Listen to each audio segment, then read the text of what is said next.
제가 자료를 넘겨보시면 2페이지 보세요. 2페이지 보시면 여기 보면은 1등급 매직 마녀 삼총사 이렇게 해가지고 새로운 시스템을 소개하고 있잖아요. 일단은 4인 이하로 반을 구성할 겁니다. 왜냐하면 사실 대부분의 학원이 그 수익 때문에 이게 대부분 뭐 10명 이상씩 대형 강의 위주로 가는데요. 그게 가장 큰 문제라고 보는 거예요, 우리 학원에서.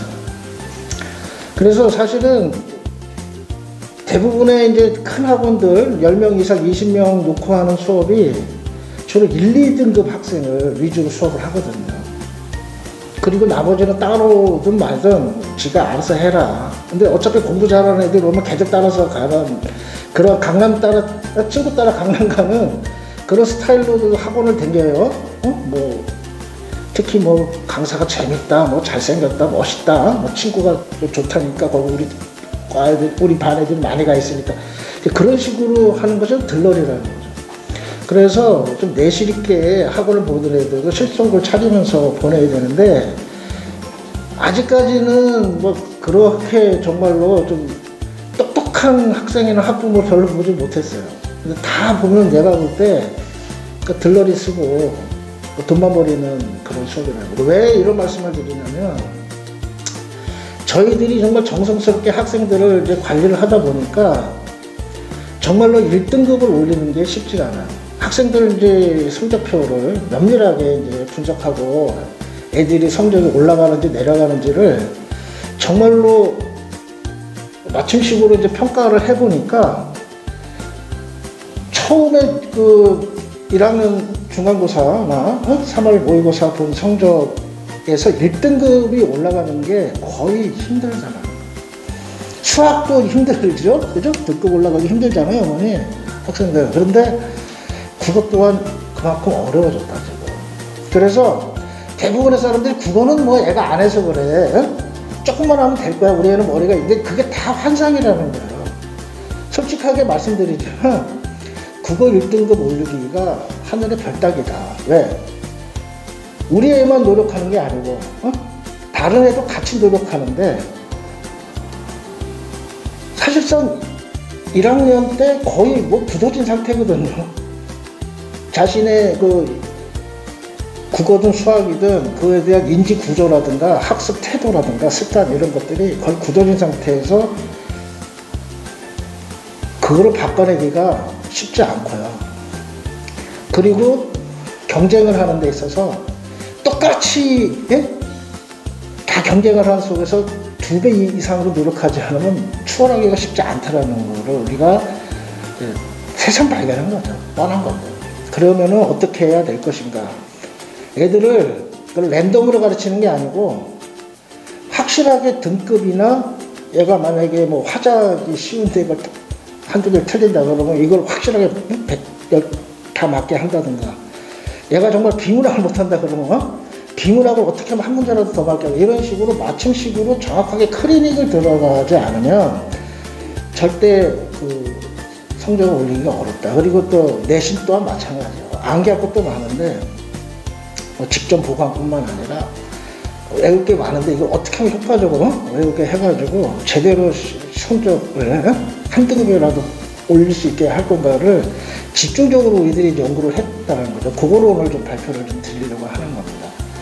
자, 그래서 뭐 각설하고요. 좀 전문가들 우리 마녀 삼총사 여선생님 3명을 모시고 첫 번째는 그 2022년 올해죠. 올해 그 수능 그거의 특징과 공부법이 뭔지, 그 다음에 좀 있으면 이제 내신 들어가잖아요. 다음 주부터 내신 전략을 우리가 어떻게 짜고 있는지 그 프로그램 소개하고, 그 다음에 고3 이제 올해 9월 10월 모의고사를 직접 1명, 2명 이렇게 3명씩 이렇게 놓고 가르쳐서 성과를 올렸던 선생님이 이제 등급 올리기 비법 이렇게 해가지고 각각 한 20분씩 이렇게 설명을 드리고 질의응답은 총괄적으로 받겠습니다. 그리고 나서 다 끝나시면 개별적으로는 이제 오늘따라 시간이 많지 않아서 한꺼번에 다 상담이 안 되니까 저랑 이제 상담 일정을 좀 잡으시거나 오늘 꼭 필요한 조화가 남아있을 테니까 상담하시면 좋을 것 같고요.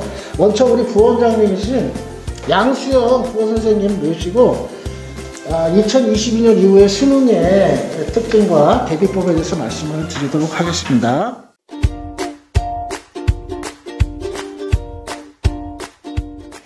오늘 입동이라고 하는데 날씨 오늘 따뜻하죠?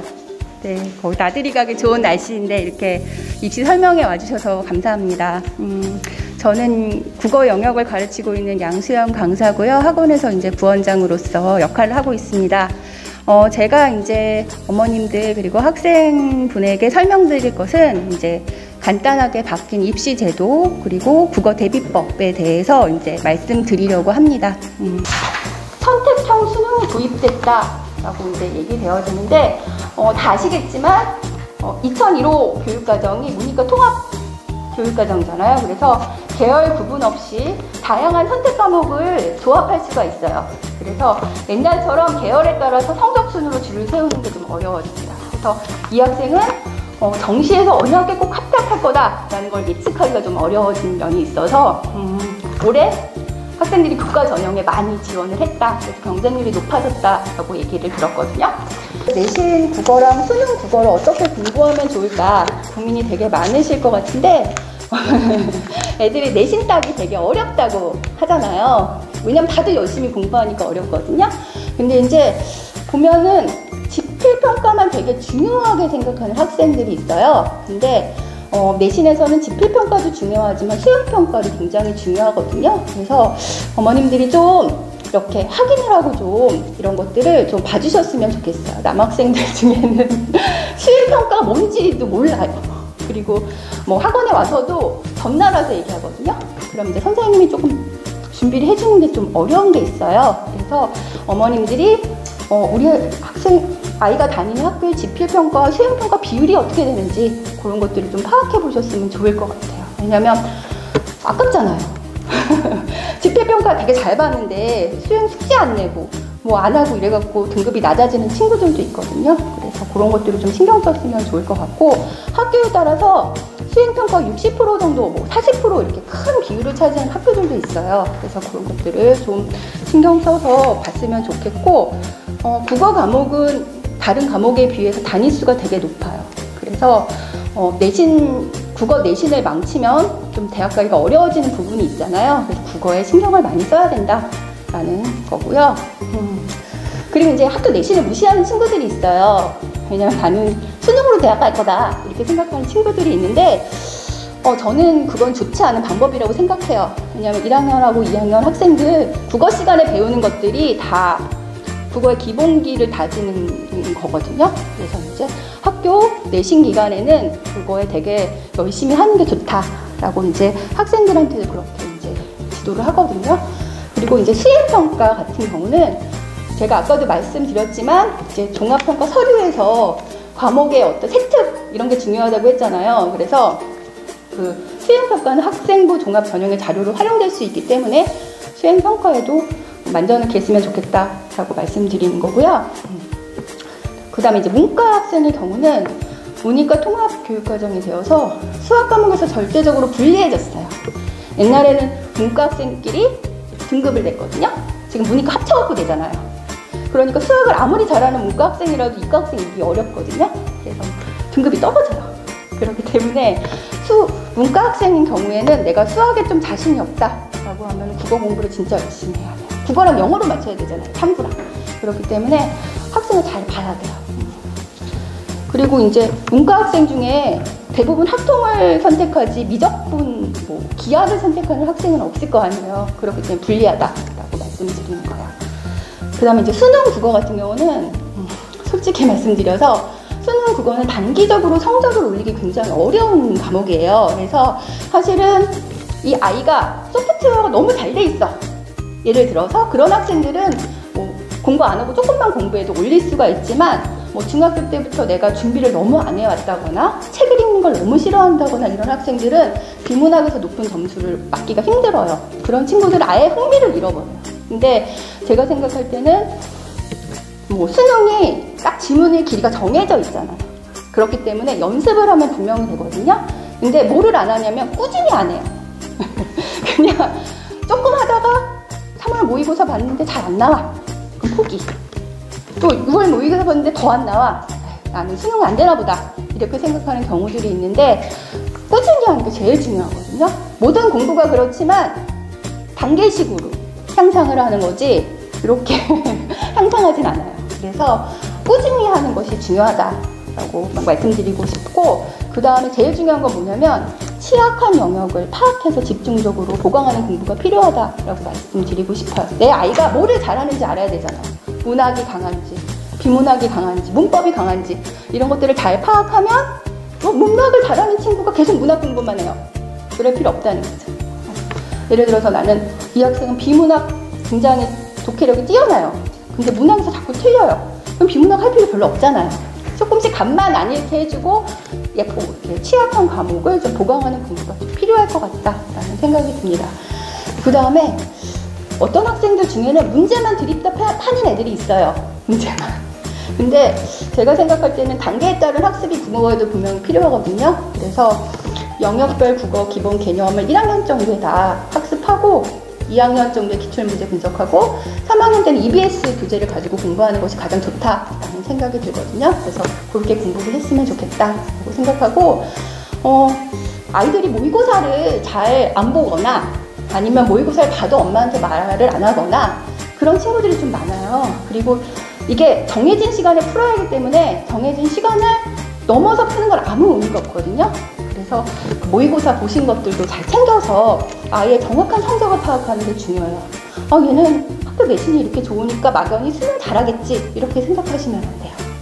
그래서 1학년 때 이제 11월에 24일날 시험 보잖아요. 1학년, 2학년 때 그때 이제 아이 성적이 어떤지 냉정하게 판단하셔야 돼요. 아이들 혼내라는 얘기가 아니라 더 잘할 수 있게 해줘야 되니까 이제 그렇다라는 얘기고요. 근데 이제 궁금하신 게 화법과 작문하고 언어와 매체 중에 뭐를 선택하는 게 좋을까 하는 게 궁금하실 거예요, 사실은. 근데 사실은 화작은 공부할 게 없잖아요, 사실은. 뭐 이론적인 그런 과목이 아니기 때문에 문제를 많이 풀면 돼요. 근데 점점 추세가 길이가 길어져요. 그렇기 때문에 비문학에 약한 친구들은 시간을 많이 잡아먹을 수가 있어요. 그래서 그런 것이 좀 단점이라고 볼 수 있고, 엄매 같은 경우는 아이들이 문법을 너무 어려워해요. 근데 사실은 시간이 좀 한 3개월 정도만 투자하시면 문법 완전히 마스터할 수 있거든요. 그러면 문법을 하는 것이 좋다, 저는 그렇게 생각을 해요. 도저히 안 되는 친구들도 있긴 한데 그건 이제 겁을 먹어서 그런 거지 문법 같은 게 그렇게 어려운 과목이 아니거든요.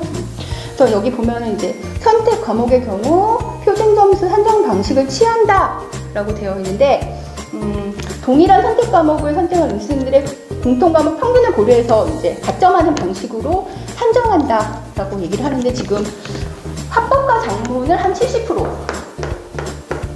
정확한 수치는 아니지만 엄매를 한 30% 정도가 이제 선택을 한다고 해요.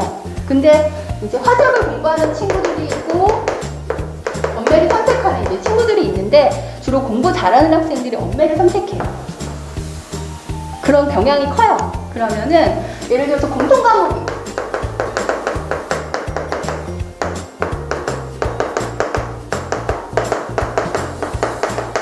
문학하고 비문학이 공통 과목이거든요. 이게 75점.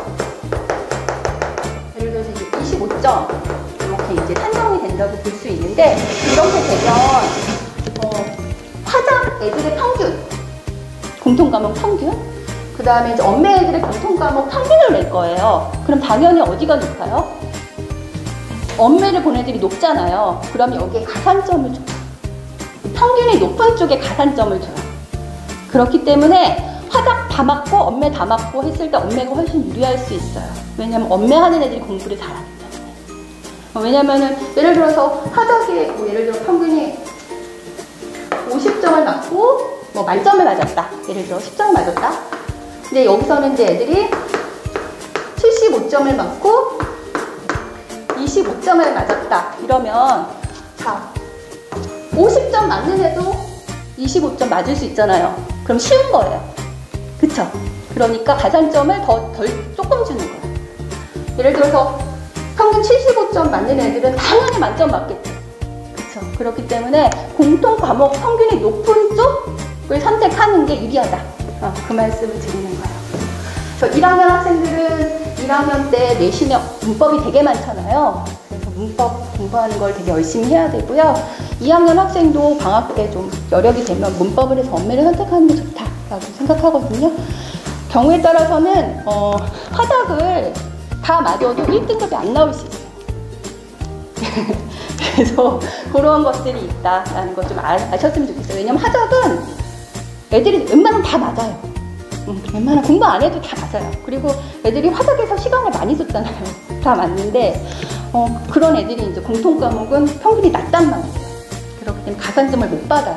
그래서 6월인가 모의고사에서도 화작 91점하고 엄매 88점이 등급이 같아요. 1등급으로. 근데 수능에서 1점 차이는 굉장히 큰 거거든요. 그래서 그런 것들을 좀 고려하셔서 선택하셨으면 좋겠다라고 말씀드리겠습니다. 네, 이상입니다. 네.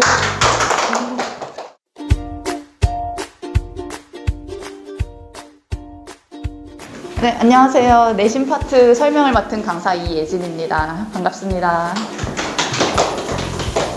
지금 이 자리에 제가 알기로는 예비고 1, 2, 3 학부모님들께서 다양하게 와 계셔가지고 제가 전체적으로 아울러 설명을 해야 하기 때문에 우선은 중등부 내신이랑 고등학교 내신이 어떻게 다른지부터 설명을 드리도록 하겠습니다. 그래서 첫 페이지를 봐주시면 제가 중등부 내신과 고등부 내신의 차이점에 대해서 정리를 해두었는데, 일단 보통 어머님들께서 학원에 맨 먼저 들어오시면 많이들 하시는 말씀이 저희 애가 중학교 때는 분명히 국어를 되게 잘했는데 고등학교에 들어왔더니 성적이 많이 떨어졌어요 라는 말씀을 되게 많이들 하십니다. 근데 그게 물론 사실일 수도 있지만 그렇지 않을 수도 있습니다. 왜냐하면 중학교랑 고등학교는 성적을 산정하는 방식 자체가 다르거든요. 그래서 중학교 때는 절대평가라고 해서 90점만 넘으면 전부 A등급을 받습니다.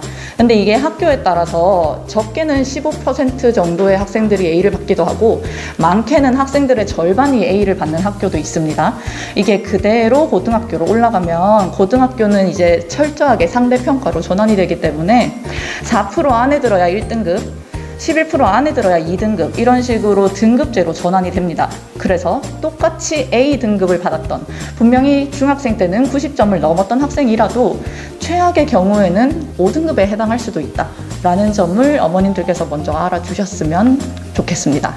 그래서 만약에 우리 아이가 다녔던 혹은 내가 다녔던 중학교가 A를 얼마나 많이 줬을까 그게 확인을 하고 싶으시다면 제가 그 밑에 하늘색 표로 첨부해 놓은 게 있고, 그 표 하단에 보면 별표로 해서 성취도, 분포, 비율, 확인 방법이라고 해서 제가 적어 놓은 게 있습니다. 거기 적혀 있는 대로 들어가서 검색을 해 보시면 아이의 학교의 대략적인 성취도, 분포를 확인할 수 있으니까 객관적인 성적을 판단하는 데 도움이 되실 것 같습니다. 그리고 실제로 잘했던 학생들이 고등학교에 들어오면 성적이 떨어지기도 합니다. 왜냐하면 절대적으로 봤을 때 고등학교 내용이 훨씬 더 어려운 게 사실이니까요. 그게 왜 그렇냐 하면 이번에 제가 적어놓은 범위 차이부터가 이제 문제의 시작인 겁니다.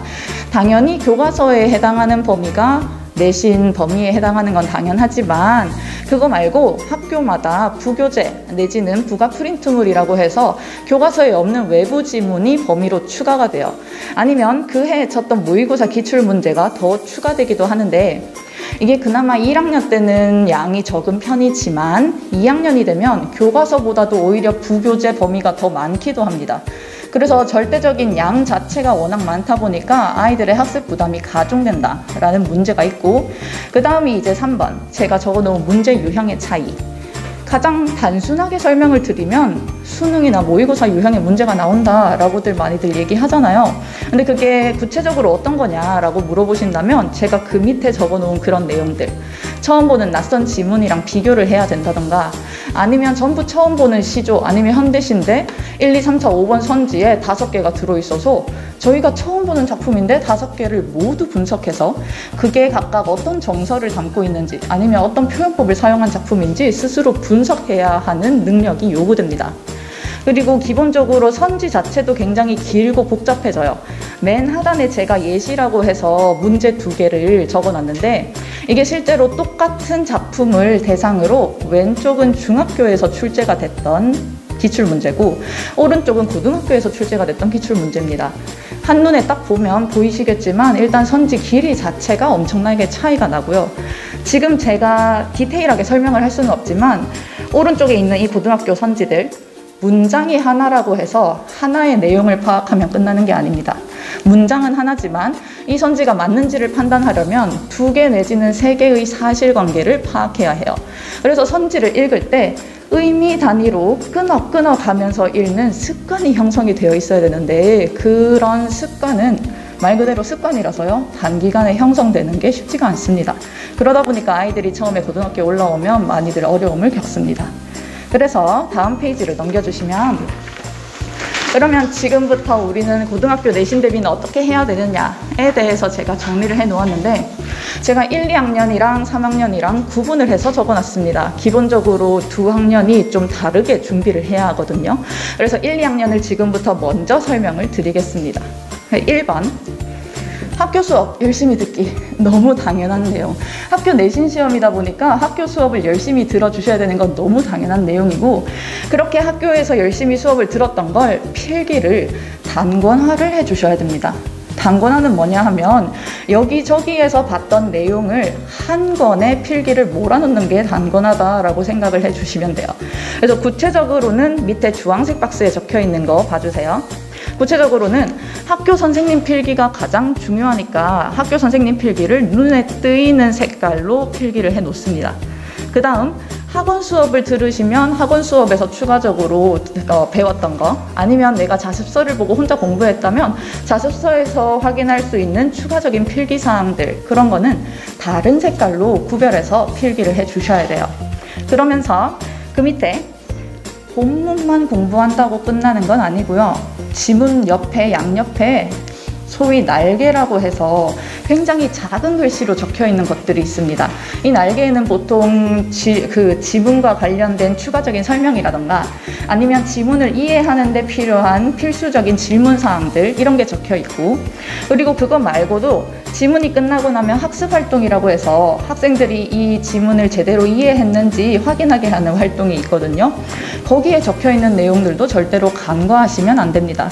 특히 여기에 있는 애들이 서술형으로 그냥 단골 출제된다라고 생각하시면 돼요. 그래서 오히려 이 부분을 달달달 외워줘야 된다라고 생각을 해주시면 좋겠습니다. 그 다음 2번으로 바로 내려갈게요. 이렇게 필기 단권화 해놓은 거 암기하셔야 됩니다. 이게 국어학원에서 암기 얘기를 하면 약간 거부감을 느끼는 분들도 계세요. 이게 국어인데 무슨 암기냐, 그리고 암기는 중학생 때나 통하는 거 아니냐라고들 말씀하시는 경우도 있는데, 제가 그건 단호하게 말씀드릴 수 있습니다. 그건 정말 잘못된 생각입니다. 저희가 이게 암기를 한다는 그 개념에 대해서 구별을 해 주셔야 돼요. 암기라고 해서 정말 이해 하나도 안 하고 적혀있는 글자 하나하나를 외운다, 이렇게 생각하시면 안 되고, 저희가 암기를 하는 목적의식을 명확히 가져주시길 바랍니다. 제가 앞에서 설명드렸던 거 기억하시죠? 고등학교에 들어가면 처음 보는 낯선 지문이랑 비교하는 문제들이 되게 많이 출제가 된다고 했잖아요. 처음 보는 지문이랑 비교를 하려면 적어도 우리가 배운 지문은 확고한 기준이 되어줘야 됩니다. 우리가 배운 지문에서는 흔들림이 있어서는 안 돼요. 그러려면 배웠던 지문은 확실하게 암기를 해서 가야 한다라는 점을 염두에 두셨으면 좋겠습니다. 그래서 암기는 구체적으로 이렇게 할 겁니다. 하늘색 박스를 봐주시면 자기만의 시험지를 만들어야 되는데, 저희가 아까 1번에서 단권화 했던 필기 있잖아요. 그거를 전부 복사를 하셔서 중요한 키워드는 전부 화이트로 지우세요. 그리고 계속 스스로 테스트를 하는 겁니다. 내가 화이트로 지운 부분을 전부 채워 넣을 수 있나.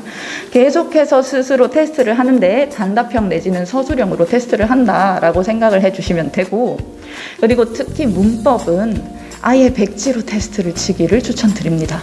문법은 개념 하나하나도 중요하지만 그 개념과 다른 개념이 어떻게 연결되어 있는지를 이해하는 것도 굉장히 중요하거든요. 그래서 문법을 전체적인 구조도를 그려가면서 완전 백지에서 테스트를 하는 게 굉장히 효과적인 방법이다라고 말씀을 드리겠습니다. 그 다음, 냉정히 말해서 2번까지의 과정이 내신 대비의 70-80%라고 생각을 해주시면 됩니다. 이까지 완료를 한 뒤에야 3번 문제풀기 단계로 넘어가게 되는데, 문제풀기 기본적으로 자습서나 평가 문제집 활용하시면 됩니다.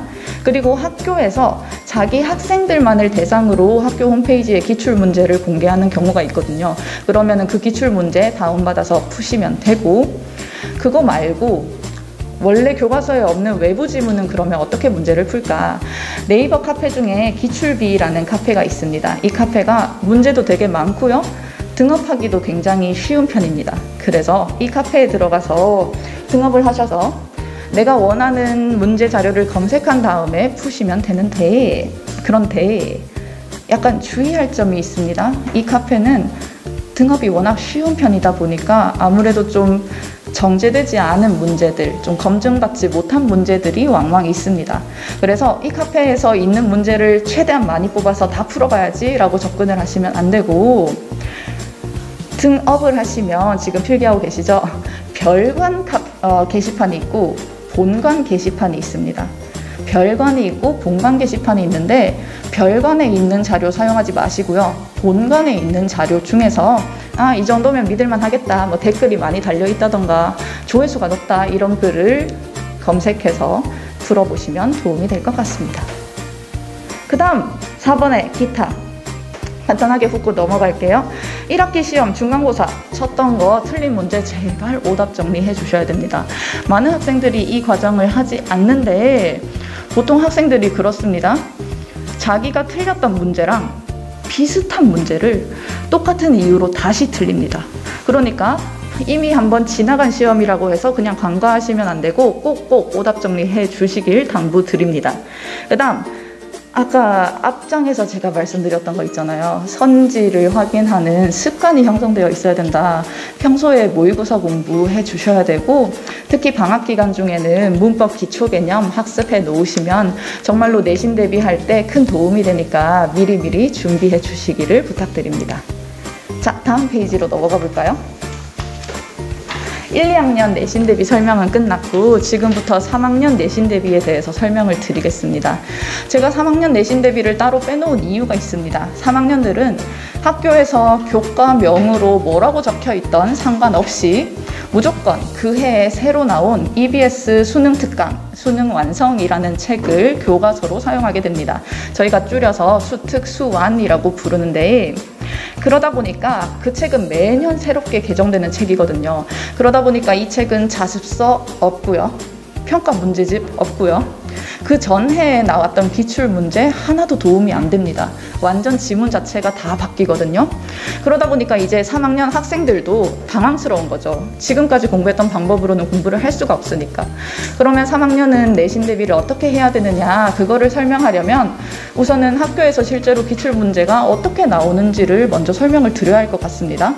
그래서 그 페이지를 보시면 네모난 박스가 4개가 있잖아요. 이게 뭐냐 하면 올해 실제로 수특 독서 교재이고요.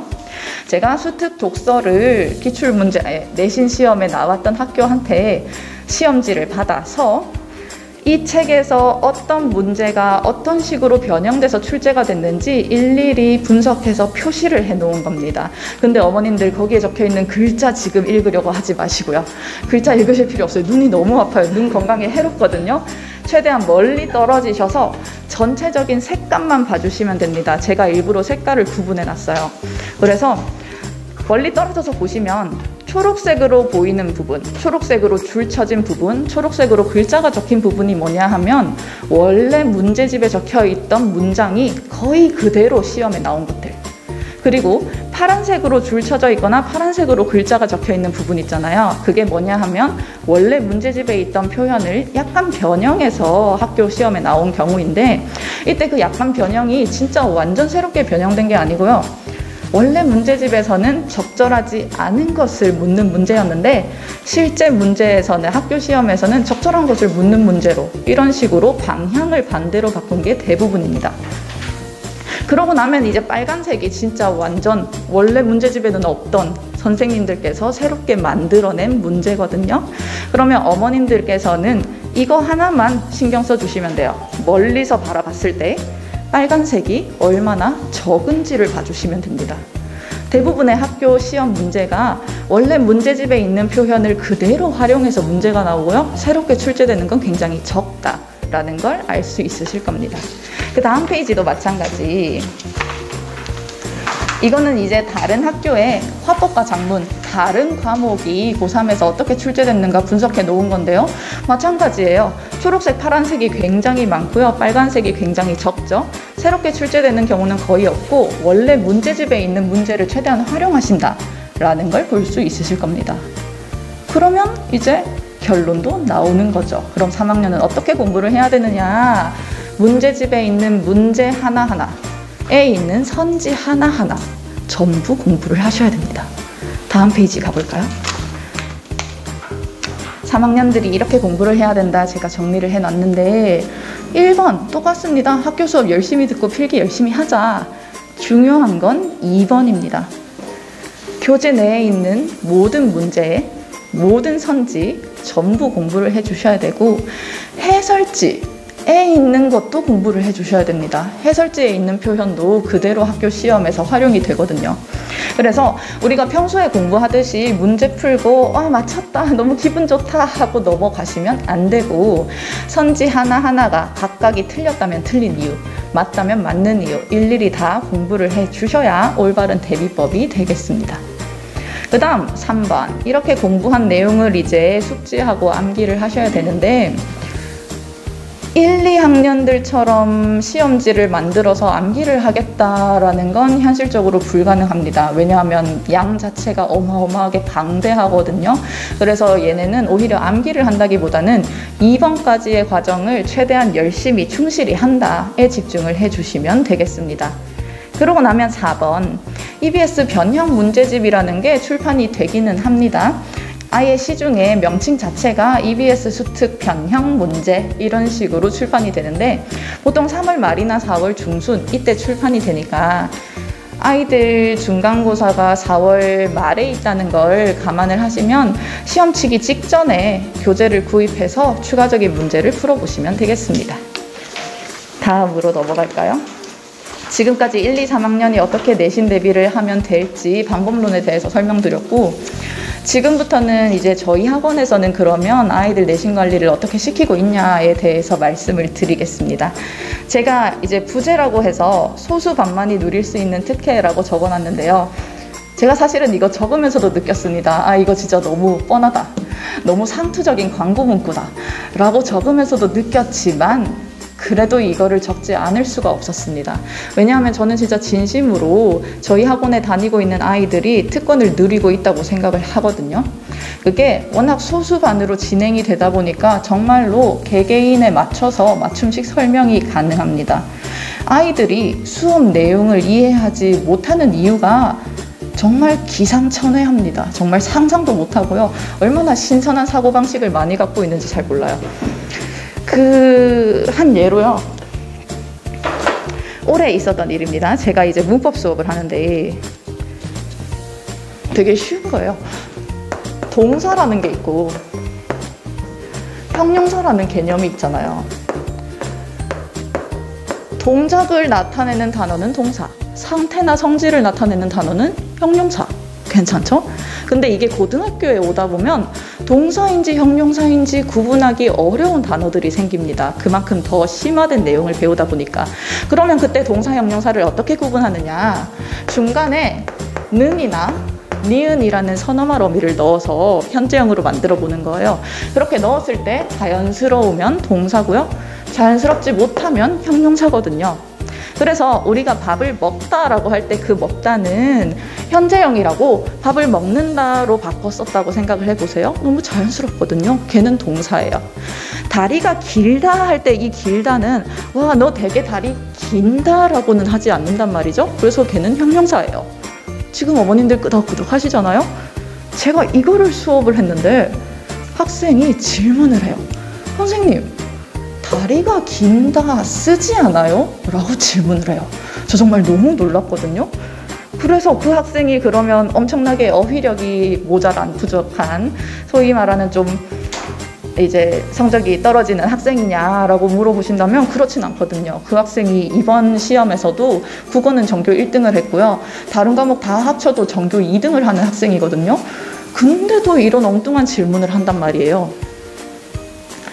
그 학생이 1학기 때 저희 학원으로 옮겨왔어요. 원래 다른 국어학원, 대형 학원을 다니고 있었는데 1학년 들어와서 중간고사를 쳤는데 다른 과목은 전부 100점 아니면 한 개 틀리고 이 정도 학생이었는데 국어만 70점이 나온 거예요. 그래서 다니던 학원을 끊고 저희 학원으로 옮긴 다음에 저랑은 수업을 해서 기말고사 때는 91점, 그리고 이번에 2학기 중간고사에서도 전교 1등 이렇게 성적을 올린 케이스거든요.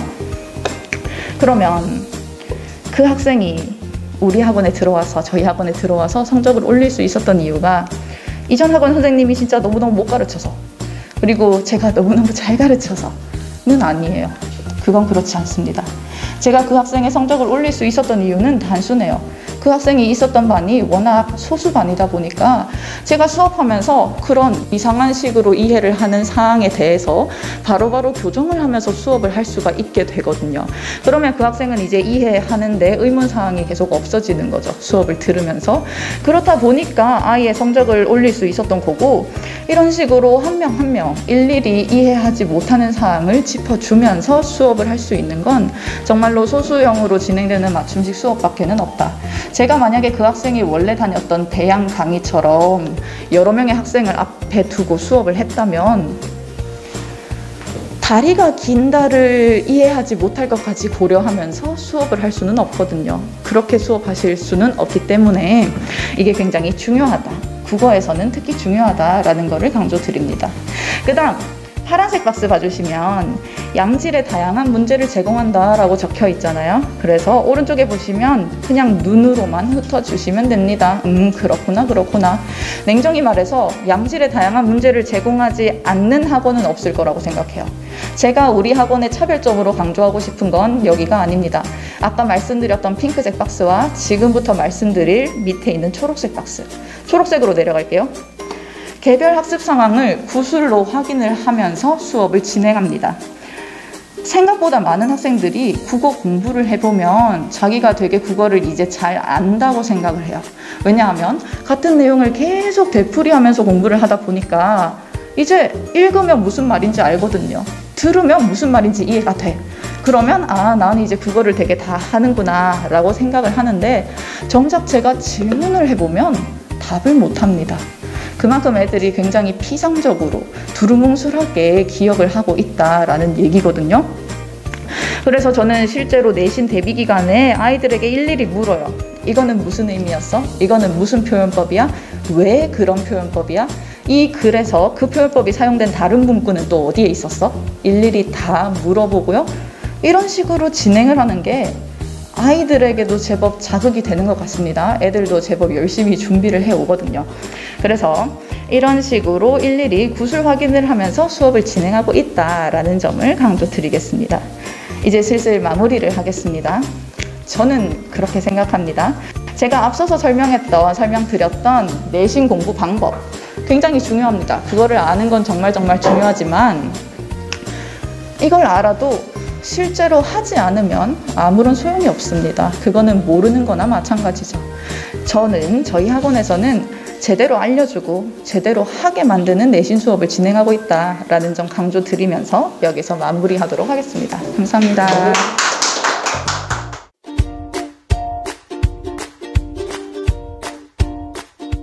예, 많이 지루하시죠?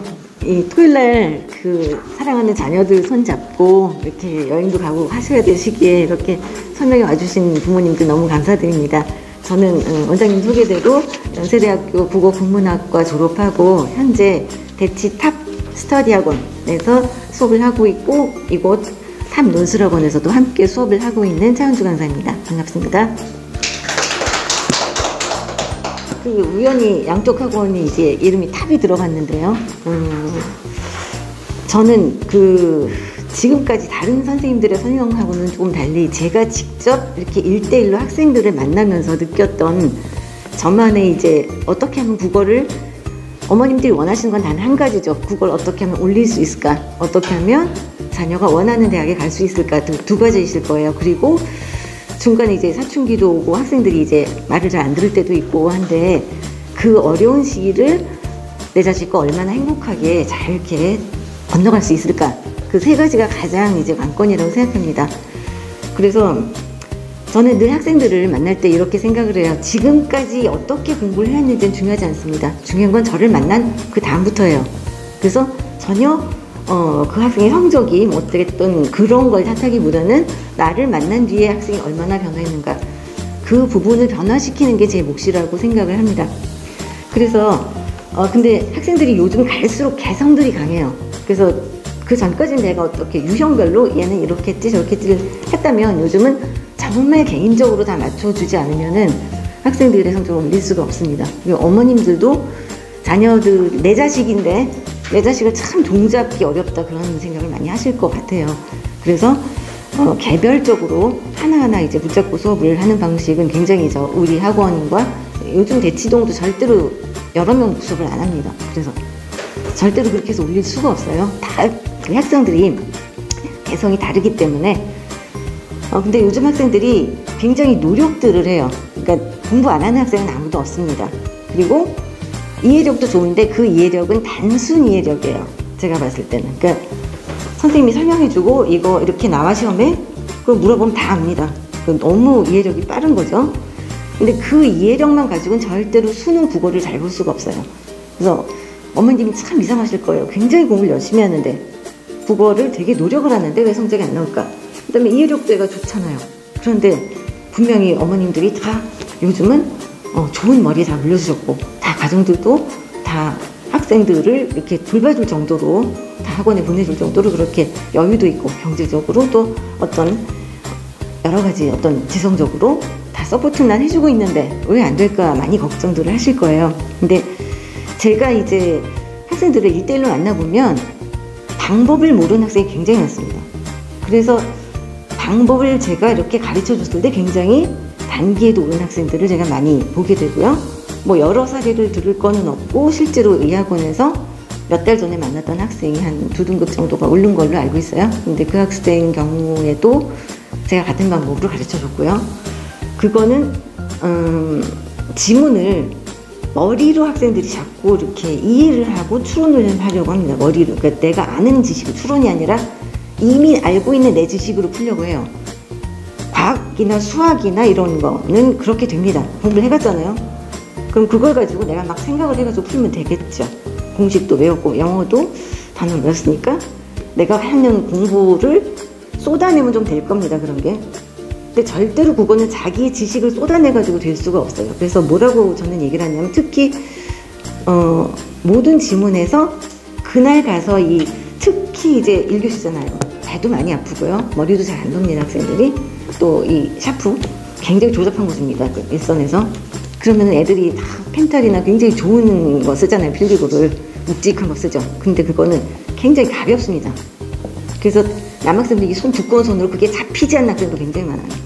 그 다음에 이렇게 부시럭부시럭 소리 옆에, 그것 때문에 못했던 학생 많고 배 아프다는 학생 많고. 그러니까 제가 이런 얘기를 하는 이유는 그게 생각보다 이 공부 자체보다도 더 중요합니다. 어떻게 보면 이 학생들이 어떤 멘탈이 흔들리지 않게 한다든지, 사소한 거지만. 그 다음에 이 시계 이렇게 바늘 시계 잘 못 봅니다. 학생들이 이렇게 핸드폰으로 봤잖아요. 그 다음에 숫자로 봤잖아요.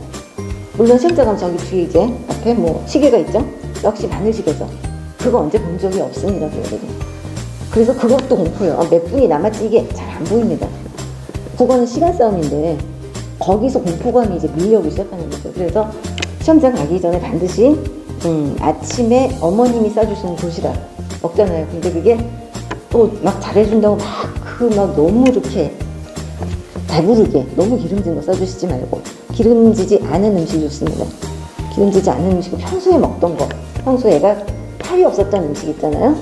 그런 거 그대로 이 학교에서 모의고사 볼 때도 그런 거를 이렇게 좀 먹고 그렇게 연습해보는 연습, 그 새끼를 좀 그렇게. 그 다음에 아침에 되게 이렇게 졸려하거나 머리가 안 도는 학생들이 많아요. 그 시간에 이제 정신을 차리가는 연습, 그런 거를 집에서 이제 모의고사 푸실 때 제가 매번 모의고사 숙제를 냅니다. 그러면은 어머니께서 해주시는, 제가 부탁드리는 시간을 재주시는 거랑 그 시간에 딱 맞춰가지고 스타일지 재주시고, 그 다음에 시험지 뺏어서 그냥 채점만 해주시는 거, 그거를 좀 부탁드리고 싶어요. 그래서 과연 그것만 봐도 우리 애가 어떻게 풀고 있는지, 성적이 지금 어떻게 되는지 알잖아요.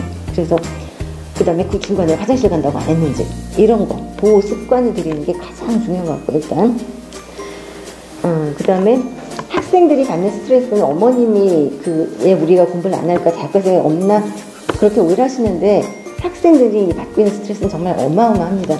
왜냐하면 자기는 열심히 하고 있거든요. 그리고 잘하고 있는 줄 알았는데 성적은 안 나오고 국어는 점점 어려워지고 주위에 자기가 너무 잘한다고 생각했던 형님이나 언니가 생각보다 대학 못 가요. 그걸 계속 봅니다, 학생들이. 그리고 국어 어렵다는 얘기는 어디서 많이 주워 들었어요. 그래서 그 볼수록 실제로 어렵고 무슨 소리인지 모르겠어요. 근데 거기다 대고 너 국어 열심히 해야지. 물론 어머님들 마음은 다 이해를 하지만 그렇게 얘기하시기보다는 조금 도와주실 일이 저는 눈하고 시각적으로 이제 학생들한테 접근을 하거든요. 그날간 머리가 더더욱 안 들기 때문에 아까 얘기했듯이 배운 지식 가지고 쏟아내기보다는 그날 손하고 눈을 움직여라고 얘기를 많이 합니다. 그리고 실제로 이따 어머님들한테 나눠드린 이제 자료에는 그 작품별로 제가 어떻게 분석하는지 이제 손으로 쓴 거는 이제 구체적으로 좀 이따 말씀을 드리겠고요.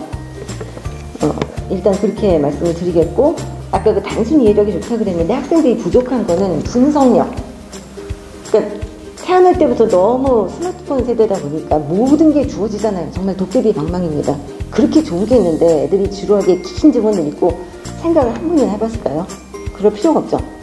그래서 긴 질문 들이대면 지루합니다. 일단 학생들은 너무 좋은 걸 많이 봐서 너무 이렇게 정리 잘된 걸 많이 봤기 때문에 자기가 그걸 왜 해야 되는지도 모르고, 그 다음에 분석도 한 번도 안 해봤고, 그 다음에 추론, 특히 이걸 바탕으로 어떻게 될 것인가 그 다음 생각을 하는 그런 생각을 해본 적이 별로 없습니다.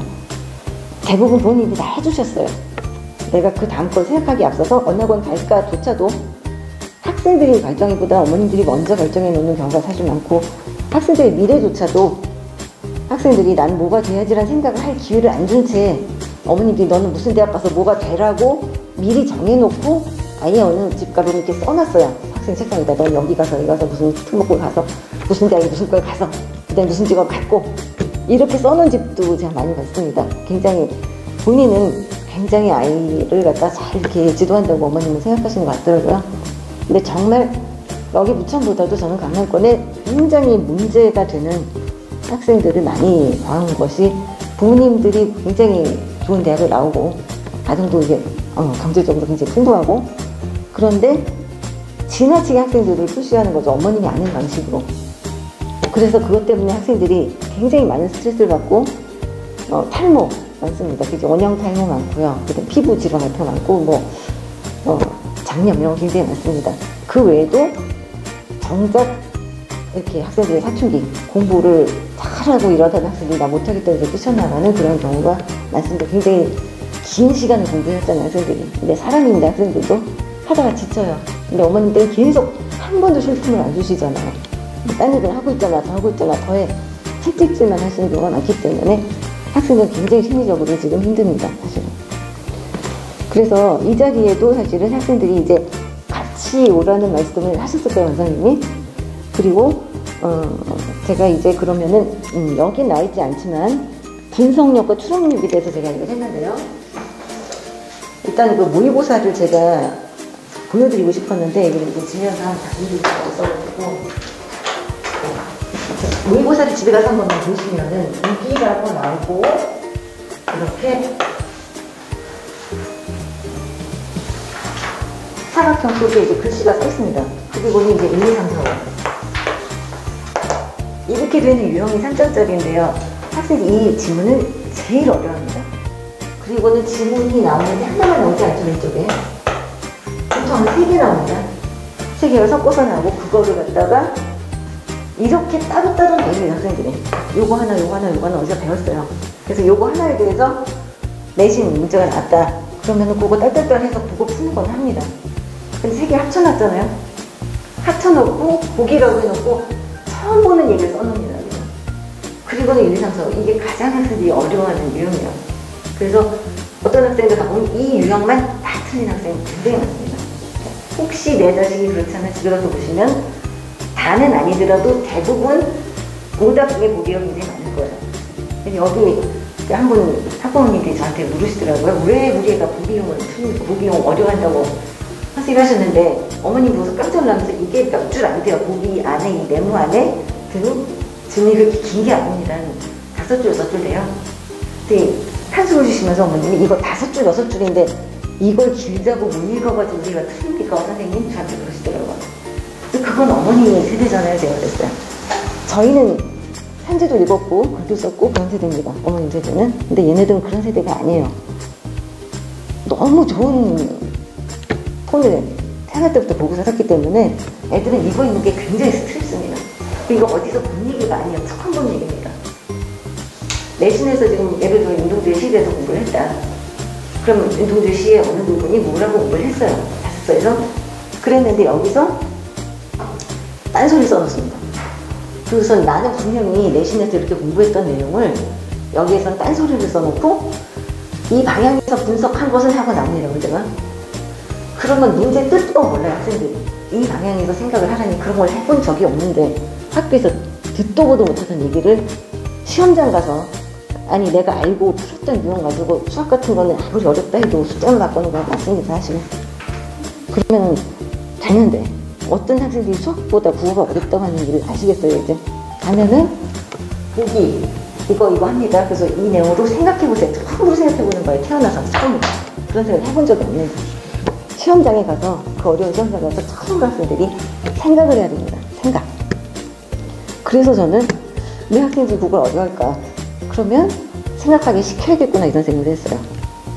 아무도 어떤 학원이고 학교에서 생각하는 수업을 하지 않습니다.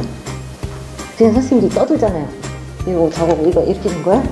특히 비문학을 가지고 EBS 강사들도 강의 들어보세요. 그 1타 강사라는 사람들의 강의를 들어보세요. 그러면 비문학을 가지고 경제지문에다가 막 개념을 설명하고 이건 이거고 저건 저거라서요. 이건 이겁니다. 그 지문 하나 설명하는데 한 20분이 가요. 고난도 수업을 하면. 근데 우리 수능은 80분 안에 45분 안에 써야 됩니다. 예, 한 문제에 1.7분이에요. 1.7분인데 그게 지문을 다 읽고 분석하고 푸는 데까지 드는 시간입니다. 그럼 1.7분 동안 5점을 읽고 이거 읽고 요거 하고 그걸 다 해야 되는데 그걸 다 할 수 있을까요? 20분 동안 나는 묻고 싶어요. 그 EBS 강사나 일타 강사들한테 20분 동안 이렇게 천천히 설명을 했는데 뭐 이게 저거 당신이 한번 풀어보시라고 얘기해보고 싶어요. 과연 그 사람이 그 시간에 풀까요? 그 지문은? 그리고 다 듣고 나면 선생님 수업 잘했구나. 난 많은 걸 이해했다. 학생들로 만족을 할 거예요. 난 공부를 했네. 엄마 밥 주세요. 근데 지문을 갖다 대면 못하잖아요. 많은 학생들이 그렇게 공부를 합니다. 그래서 그건 절대로 그렇게 공부를 하면 안 된다고 생각을 해요. 저는. 그래서 특히 보기 유형 이걸 어떻게 봅니까? 그 다음에 이건 이제 제가 말씀드린 요즘 학생들이 이 분석력, 추론력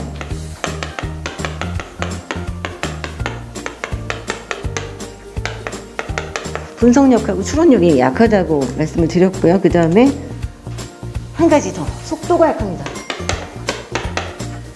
2지문 못 풀었다는 얘기 많이 들으실 거예요. 3지문 못 풀었다는 얘기도 많이 들으실 겁니다. 주위에서 이거는 특히 이따가 설명하겠지만 비문학의 일치 문제.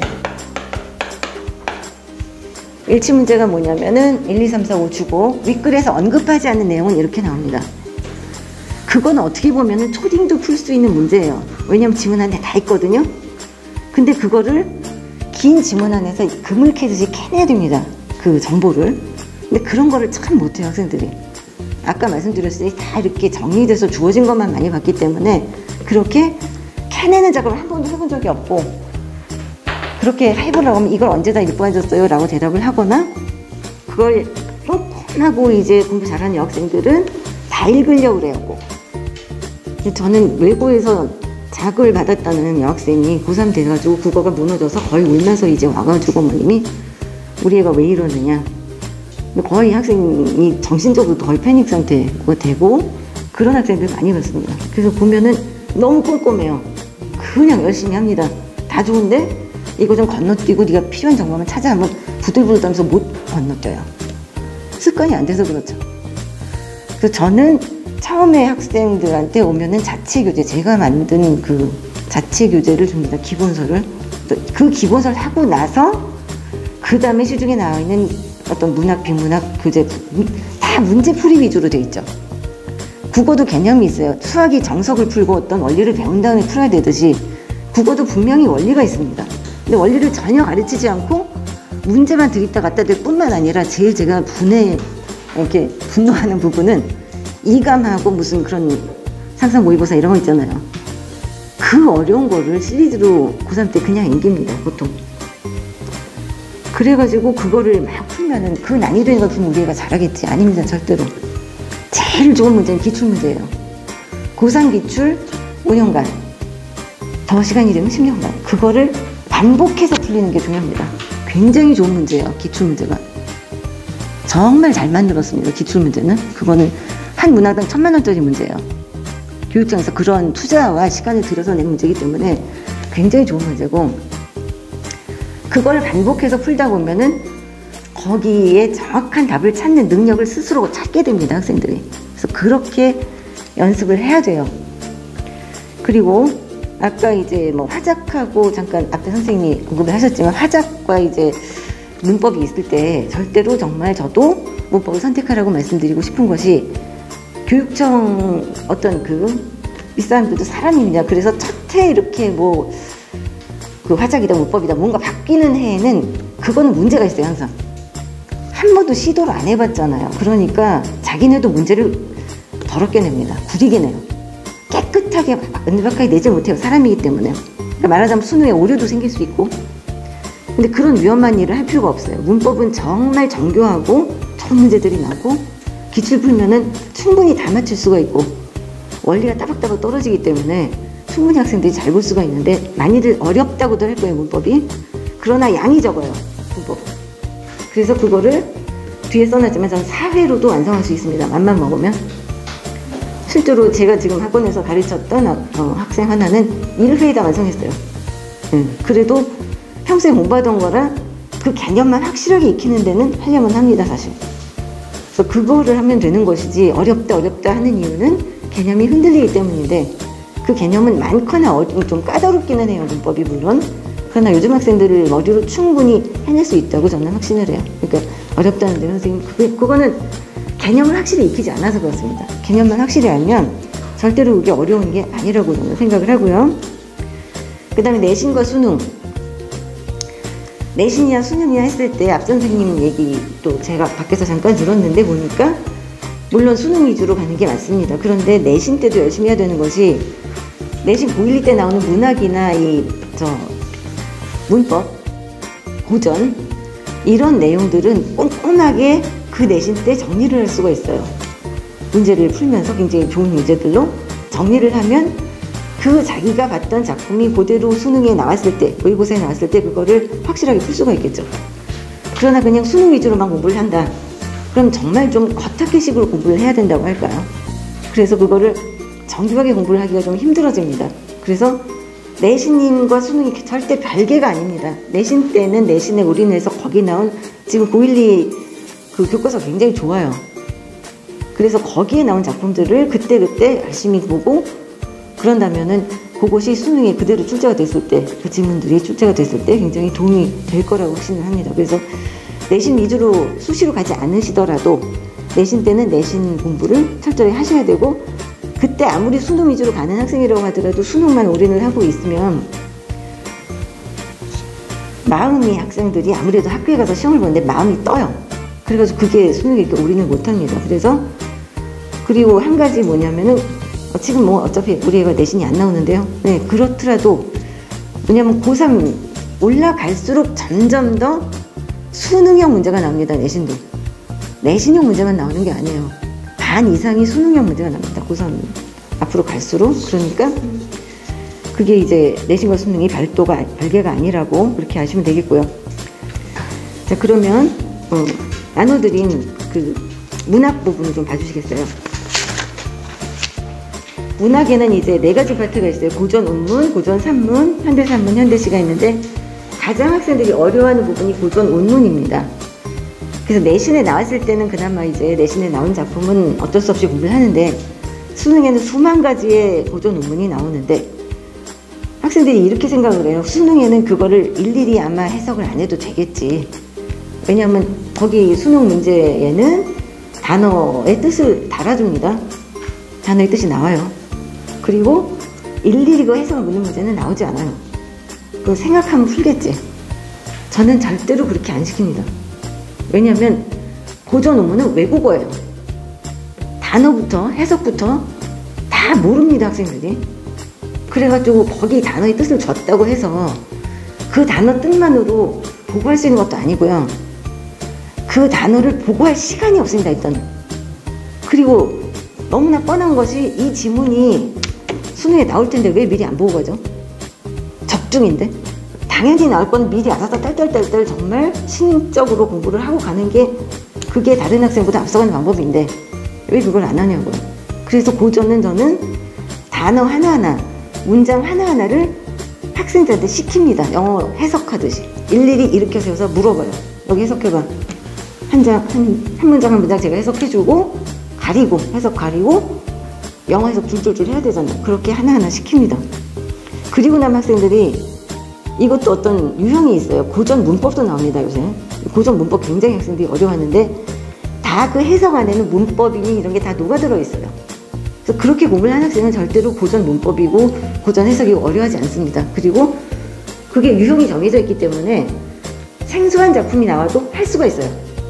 그런데 그렇게 공부 안 하고 그냥 모의고사만 풀었던 학생들, 그냥 드립다, 그야말로 이감, 어려운 막 그런 걸 그냥 드립다, 문제로만 본 학생들은 죽었다 깨나두고 걸릴 모릅니다. 해석을 하나하나 하고 단어 하나하나 알고 고전 문법을 하나하나 익혀서 그걸 해석을 스스로 해봐야만 어떤 지문이 어떤 생소한 고전 논문이 나와도 다 풀 수가 있는 거예요. 그래서 저는 외국어라고 생각하고 이걸 공부하자라고 합니다. 그 다음에 고전 산문이요. 고전 산문은 스토리를 아는 게 작품이 나오면 그런 대로 푸는데 생소한 게 또 나오겠죠. 저도 모르는 작품이 나옵니다. 수십 년 가르쳤어도. 그러면은 그 고전 산문을 어떻게 해석을 하고 풀 것이냐 하면은 고전 산문은 거의 다가 해피엔딩이고요. 그 다음에 착한 사람, 나쁜 사람의 구조가, 선악 구조가 아주 뚜렷합니다. 그러면은 긍정적 인물, 선한 인물에 동그라미를 치고 악한 인물에는 세모치는 연습을 시키면서, 그리고 모의고사가 나오면은 앞부분에 줄거리가 이만큼 조그맣게 나와 있어요. 그걸 절대로 안 읽습니다, 학생들이. 근데 절대로 꼭 반드시 읽어야 됩니다. 거기에 열쇠가 다 들어있어요. 줄거리가 이만큼 있는데 그거 너 읽니? 한번 물어보세요. 아니 바빠서 못 읽었어. 그거 많을걸요. 네, 그거 절대로 읽으라고, 꼭 읽어야 한다고 말씀을 해주세요. 그 안에 인물 분석을 다 할 수 있는 열쇠가 다 들어있습니다. 얘가 착한 사람, 얘가 나쁜 사람. 그 다음에 한 인물도 지칭하는 표현이 굉장히 달라요, 고전산문에. 소절했다가 낭절했다가 여인이랬다가. 왜냐면 옛날 그 고전산문은 결혼을 여러 번 해요. 그 다음에 하늘에서 내려오는 경우도 많고 죽었다 깨나는 경우도 많습니다. 변신하는 경우도 많아요. 그래서 한 인물을 지칭하는 표현이 굉장히 여러 가지예요. 그래서 제가 설명해주면서 한참을 이제 애들한테 설명해줬다면 어머 이 여자가 그 여자였어요? 아까는 살아있었잖아요. 그래서 죽었다가 다시 환생했어. 그러면서 이름이 바뀌었어. 그리고 누구 부인이었잖아요. 누구 부인이었다가 뭐 둘째 부인도 됐다가 금고양이로 변신됐다 그럽니다. 그걸 어떻게 알겠어요? 그거를 읽어가면서 본인이 분석해야 됩니다. 아, 이 여자가 금고양이로 분석했다가 산녀가 됐다가 또 죽었다가 환생을 했구나. 이렇게 알아야 됩니다. 천상과 지상을 넘나드는 스토리가 굉장히 많아요. 죽었다 깨닫는 얘기도 많고. 그리고 분명히 착한 사람인데도 대부분 2번 결혼합니다, 여자를. 그러면 애들은 이해를 못해요. 한 사람하고 결혼을 해야 행복한 게 아닌가. 근데 그게 아니에요. 착한 여자 둘, 셋 있는데 셋이 뭐 처첩간에 갈등하는 그런 가정 소설도 있는데요. 그렇지 않고 첫째 부인, 둘째 부인 해가지고 아주 행복하게 사는 경우도 있습니다.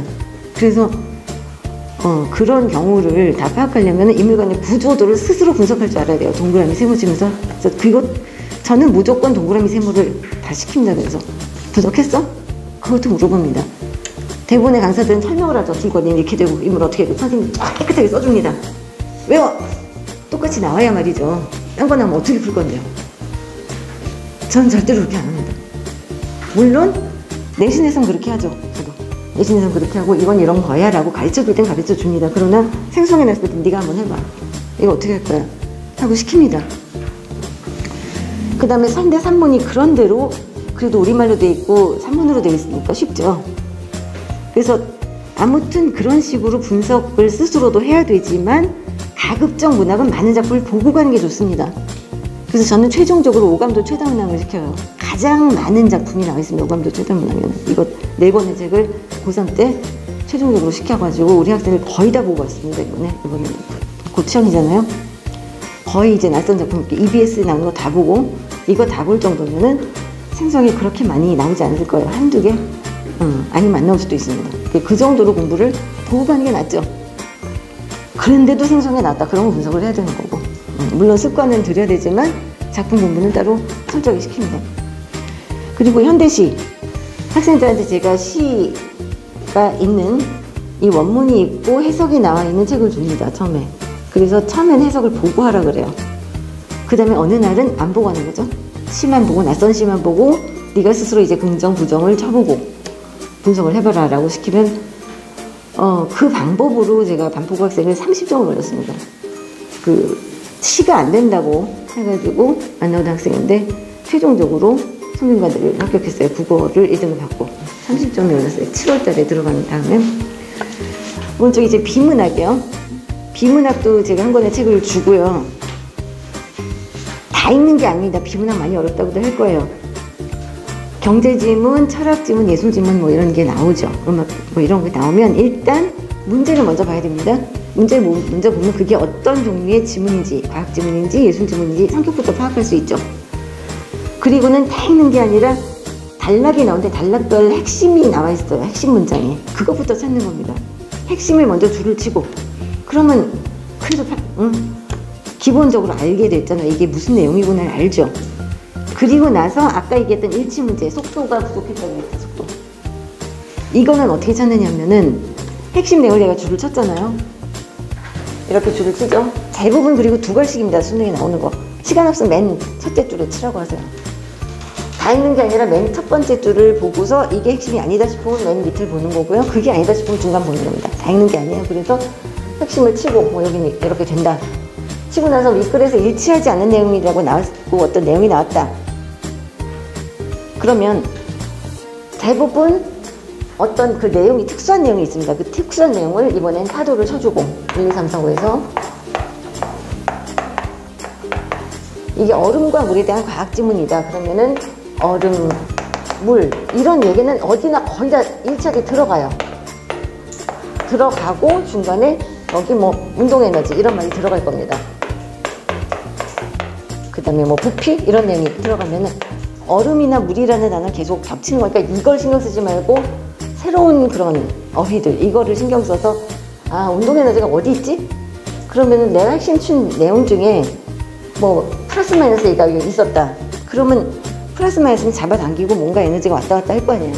그럼 이 지문에 들어가 보자. 그래서 운동에너지를 찾고 부피 얘기가 나왔는데 여기서 물의 응집력이나 열 얘기가 나왔으면 거기에 부피 얘기가 들어가진 않겠죠.